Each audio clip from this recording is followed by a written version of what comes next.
Hi everyone and welcome back to our channel.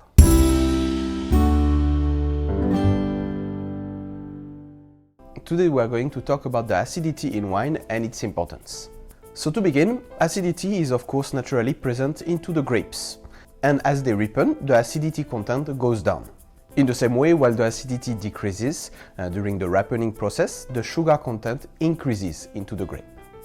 Once again, it's the opportunity to put the emphasis on the difficulty of the work of the winemaker to decide when exactly to harvest, meaning to have the optimal level of acidity and sweetness in the grape, as those two play an important role into the final product, the wine. Also, depending on the grape variety, the region where the vines are planted, the acidity level will not be or evolve the same way. For example, in regions where the night temperature are cooler or the weather is colder and or the growing season is shorter, the grapes have a higher content of acid, as those climate conditions are prone to stop the grape from losing their acidity. Climate is therefore having a great impact on the acidity levels. So in one of our previous videos we discussed about the importance of sweetness, but acidity is also very important. Indeed, in a similar way, it contributes into the final taste, balance and structure of the wine. So how is acidity measured in wine? So while the total acidity is sometimes calculated in grams of acid per liter, and this is the case when it is measured into the grape itself, for wine it is more common to use the potential hydrogen, or pH. So it is on a scale from 0 to 14, 0 being the most acidic, 7 in the middle is neutral, like water, and 14 the most basic. So most wines have a pH in between 2.5 to 4.5, with white wines between 2.5 and 3.5, and red wines 3.5 to 4.5. It is important to mention that most acids found in wine that constitute the total acidity are the following: tartaric acid, citric acid, and malic acid. This last one, malic acid, is often converted into lactic acid. You can learn a bit more about it in our video about the malolactic fermentation. So what does acidity bring to the feel and tasting in wine?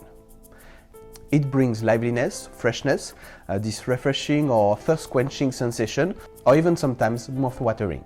Therefore, a lack of acidity may make the wine taste boring, a bit flabby or dull. Acidity also helps to counterbalance with the sweetness. Indeed, without it, some of the very sweet wines will taste too much like candied, and it wouldn't be that pleasant. Also, acidity is a great friend when pairing the wine with food. Indeed, it works magic when associated with fat or oily food, or even creamy food, cutting through it.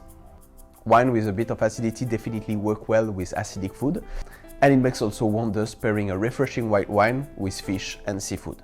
Moreover, wines that lack acidity tend to not age that well, so that sometimes winemakers adjust the level of acidity by adding few grams of tartaric acid during the fermentation.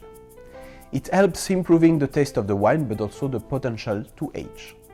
Finally, there is another type of acidity, which is not the one that is found in the grape, and often when too developed, it is considered as a wine fault. It is the volatile acidity, or VA.